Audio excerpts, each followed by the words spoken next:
السلام عليكم ورحمة الله وبركاته. ازيكم يا حبايب قلبي؟ عاملين ايه؟ صلوا على النبي. اللي ما اشتركش في القناة يشترك ويفعل زر الجرس ويدوس لايك عشان يوصلكوا كل جديد. طبعا انتوا عارفين طريقتي في السمك لما بحدها ازاي. هقولها لكم برضو عشان اللي مثلا مش متابعني او اللي لسه اول مرة يتفرج عليا. انا بجيب فصين توم وقرن فلفل اخضر، واروح دقاهم، وبعد كده اروح حاطه شويه كزبره وشويه ملح وشويه كمون وشويه شطه حمرا وليمونيه وشويه خل وسنه كركم. تمام. وبروح مقلبه كل ده في بعض واروح حاشيه السمك بتاعي. تمام. انا بحشيه من بره ومن جوه، وبروح جايبه السمكيه مقطعاها كده من فوق كده عشان تبقى ايه تتبيله في قلبها، وسبتها شويه وسايبه السمك شويه في قلب التتبيله عشان خاطر ياكل في التتبيله ويبقى طعمه حلو. كل مره انا بعمل لكم الرز بالبصله متحمر بيبقى لونه بني. النهارده بقى ان شاء الله هنعمله بطريقه مختلفه.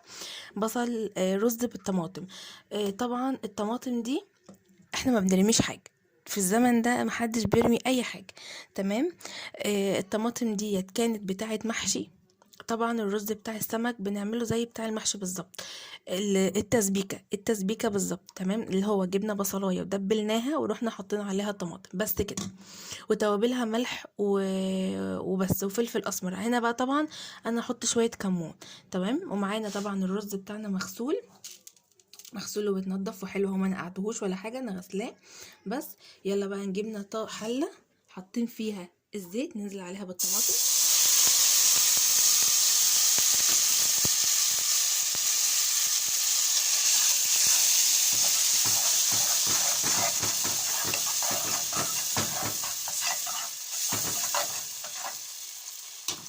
نديها رشه كمون.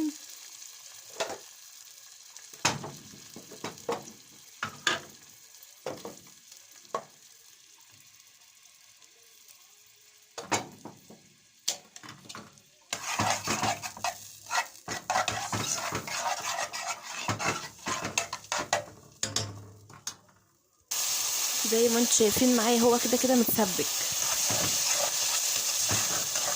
ننزل عليها بالرز، نديها تشويحه.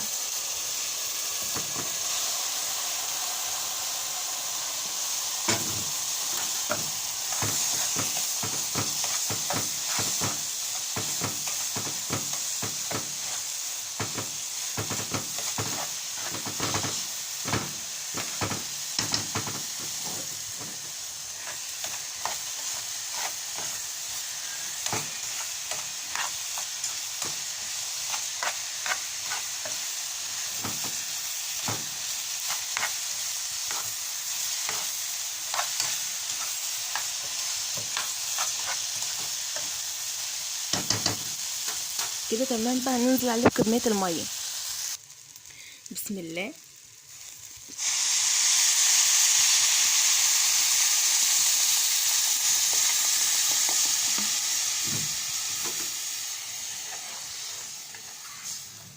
ريحته جميله.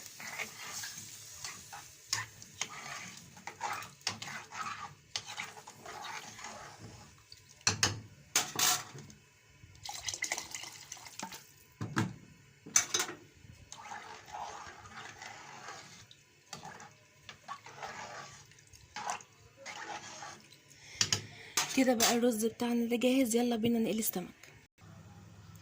دلوقتي دي خدت السمك اهو. تمام. انا خدته حطيته في الدقيق. تمام. نحطه بقى في الطاسه. طبعا الطاسه كانت لسه الزيت ما قدحش، نعمل واحده تانية.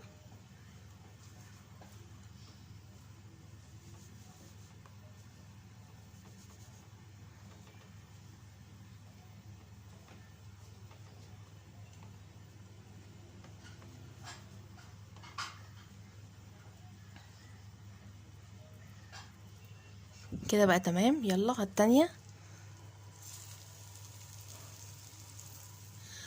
وزي ما انتم متعودين وعودتكم ان انا بحب احط قشر ليمونه، بيمنع ريحه زفاره اي حاجه تبقى في الشقه، زي ما انتم متعودين وقلت لكم قبل كده. هنبدر بقى دول وان على ما دي يطلع بعد كده هوريكم. بصوا بقى منظره ما شاء الله، لون مصفري وحلو ازاي.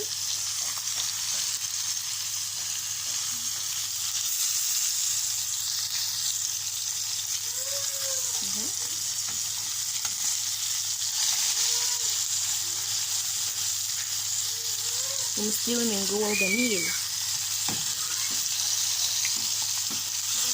لازم تجربيه كده عشان ما يبقاش ني ويستوي معاكي.